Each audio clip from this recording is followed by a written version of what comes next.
আগে ভারত সরকার অসীম সরকারকে গ্রেপ্তার করুক। আগে অসীম সরকার যে অবৈধ অনুপ্রবেশকারী, যে স্বীকার করেছে অবৈধ অনুপ্রবেশকারী, ডকুমেন্ট যাকে বলছে অবৈধ অনুপ্রবেশকারী, এবং আমার মামলার রায় অনুযায়ী, যে মামলায় আমরা জিতেছি রায়, সেই রায় অনুযায়ী আগে নিশীথ পরামানিক, অসীম সরকার ইত্যাদি অবৈধ অনুপ্রবেশকারীদের গ্রেপ্তার করুক, তারপর বাকি মানুষদের গ্রেপ্তার করবে।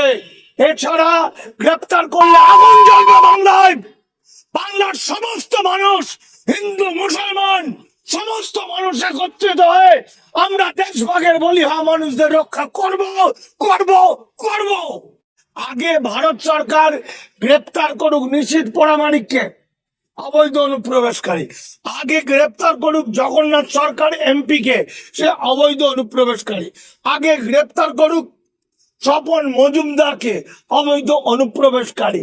এবং অসীম সরকারের মতো লোকদেরকে আগে গ্রেপ্তার করুক। যদি তাদেরকে গ্রেপ্তার না গভর্নমেন্ট করে, তাহলে এই উদ্বাস্তু মানুষ, এই যাদের বাড়ি ঘর জমি জায়গা, তারা চলে যাবে, তারা ছিঁড়ে খেয়ে নেবে অসীম সরকারকে। কিন্তু এই কয়েকদিন আগে আবেগ তাড়িত হয়ে অসীম সরকার একটা ভিডিওর মধ্যে বলে ফেললেন আমি বাংলাদেশি। একটা ভিডিওর মধ্যে বলে ফেললেন আমার মায়ের নাগরিকত্বের জন্য আমি আমার বাংলাদেশ থেকে কাগজপত্র আনাচ্ছি। আমার মায়েরটা আমি ইমিডিয়েট বের করে নেব। আমার বাবা তো বেঁচে নেই, মায়েরটা হয়ে যাবে। আমি ওপার বাংলা থেকে আমার মায়ের বাবা অর্থাৎ আজাদ আলুর দলিল আমি নিয়ে এসেছি, পাকিস্তান আমলের দলিল এনেছি, বাংলাদেশের সময়ে যে জমি কিনেছে তারও দলিল এনেছি। দেখুন, ইমিগ্রেশন অ্যান্ড ফরেনার্স অ্যাক্ট যেটা হয়েছে ভারত সরকার করেছে, তাতে 52 সালের 14ই আগস্ট ওই দিন আমাদের ভারতবর্ষে পাসপোর্ট অ্যান্ড ফরেনার অ্যাক্ট চালু হয় এবং মাইগ্রেশন সার্টিফিকেট দেওয়া শুরু হয়। তার মানে ওই দিনের পর থেকে যারা ভারতবর্ষে পাসপোর্ট ভিসা ছাড়া এসেছে বা পাসপোর্ট ভিসা নিয়ে এসেও ফিরে যায়নি, তারা সবাই অবৈধ অনুপ্রবেশকারী, ইললিগাল মাইগ্রেন্ট। ভারত সরকার তাদের পানিশমেন্ট দিচ্ছে 10 লক্ষ টাকা পর্যন্ত ফাইন এবং 7 বছর পর্যন্ত জেল, তারপর তাদের পুশব্যাক করা। এখন শুনতে অনেকের তো ভালোই লাগছে, আবার অনেকের যন্ত্রণায় কাতর হয়ে গেছে, এটাই স্বাভাবিক। দেশভাগে বলি হওয়া মানুষগুলো আজকে লতায় পাতায় ছেলে মেয়ে বিয়ে থা হয়ে আজকে গোটা বাংলাটা তো ছড়িয়ে আছে। সেই জায়গায় এই মানুষগুলোকে নাগরিকত্ব দেওয়ার নাম করে যেভাবে ঠকালো, কারা ঠকালো? বিজেপি নেতারা, অসীম সরকার, শুভেন্দু অধিকারী। এই যে কয়েকদিন আগে আপনারা হয়তো জানেন একটি মারাত্মক খবর, এতদিন ধরে বিজেপি বলে আসছিল যে হিন্দু উদ্বাস্তুদের তারা নাগরিকত্ব দেবে, হিন্দু অনুপ্রবেশকারী মানে যারা বাংলাদেশ থেকে এসেছেন তারা নাগরিকত্ব দেবে তাদের। তো সেই কারণে তারা সবাই বিজেপিকে ভোট দিল এবং নিয়ে এলো। গত 2-3 দিন আগে কেন্দ্রের রাজ্যসভার সাংসদ শ্রমিক ভট্টাচার্য, বিজেপি নেতা, সে বলছে বিজেপি নাকি কোনোদিনই বলেনি যে বাংলাদেশ থেকে কেউ অবৈধ পথে এলে তাকে নাগরিকত্ব দেবে, এটা বলেনি। অথচ বিজেপির নেতা মন্ত্রী থেকে আরম্ভ করে প্রায় বেশিরভাগটাই বাংলার সবাই হচ্ছে অবৈধ অনুপ্রবেশকারী। এই জায়গাতে বলি, আমরা বারবার বলছি যে সাধারণ গরিব মানুষ, দিনানা দিন খাওয়া মানুষ, মধ্যবিত্ত সাধারণ মানুষ যারা না জেনে এই ভয়ঙ্কর ফাঁদে পা দিয়েছে, তাদেরকে গ্রেপ্তার করার আগে, তাদেরকে বেনাগরিক করার আগে, তাদেরকে পুশব্যাক করার আগে যারা পলিটিক্যাল নেতা, বিজেপির যে সমস্ত নেতা আজকে নেতা মন্ত্রী বড় বড় পোস্টে আছে, তাদেরকে আগে গ্রেপ্তার করা হোক। যেমন ধরুন, আমি বারবার বলেছিলাম কবিয়াল অসীম সরকার, আসলে তার নাম হচ্ছে অসীম মণ্ডল, এবং গোপালগঞ্জের সাতপাড়ের দীননাথ গোয়ারি স্কুলে ক্লাস 8-এ পড়তো। ক্লাস 8-এর ছাত্র ছিল 1976 সালে। তাহলে তারপরে 1976 সালের পরে, অর্থাৎ বাংলা ভাগের পরে সে ভারতবর্ষে আসে বাবার সঙ্গে অবৈধ পথে।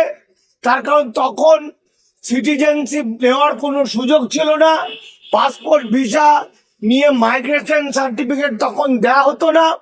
পাসপোর্ট ভিসা নিয়ে আসতে পারে কিন্তু মাইগ্রেশন সার্টিফিকেট ছিল না। ফলে এই অসীম সরকার হচ্ছে পুরোপুরি অবৈধ অনুপ্রবেশকারী, যে বনগাঁ রেলের স্টেশনের ধারে ঝুবড়ি করে থাকতো এবং ট্রেনে ভিক্ষা করতো। ভিক্ষা করাটা কোনো অপরাধ নয়, বরং এটা আমাদের কাছে অনেক গর্বের। ভিক্ষা করা একজন মন্ত্রী, একজন বিশ্বের অন্যতম কবি বা গায়ক, এবং সে বিজেপি এমএলএ। কিন্তু মারাত্মক বিষয় হচ্ছে এই অসীম সরকার কন্টিনিউ আজকের তারিখ পর্যন্ত মিথ্যা কথা বলে বলে বলে বলে বলে সমস্ত উদ্বাস্তুদেরকে আজকে ধরিয়ে দিচ্ছে। এবং ধরানোর বিষয়টা কি আছে, যারা অবৈধ পথে এসেছিল 1952 সালের পর থেকে আজকে পর্যন্ত তাদের জীবন শেষ, তারা দাস শ্রমিক হয়ে যাবে। গত 18 তারিখে আমরা খবর পেয়েছি মিনিস্ট্রি অফ হোম একটা সার্কুলার দিয়েছে, 30 দিনের মধ্যে এই ধরনের মানুষদেরকে চিহ্নিত করতে হবে, গ্রেপ্তার করতে হবে এবং তাদেরকে দেশ ছাড়া করতে হবে, এবং তার জন্য পাড়ায় পাড়ায় ডিটেনশন ক্যাম্প হবে। কিন্তু আমরা যে কথাটা বারবার বলেছিলাম, অসীম সরকার নিজে একজন অবৈধ অনুপ্রবেশকারী।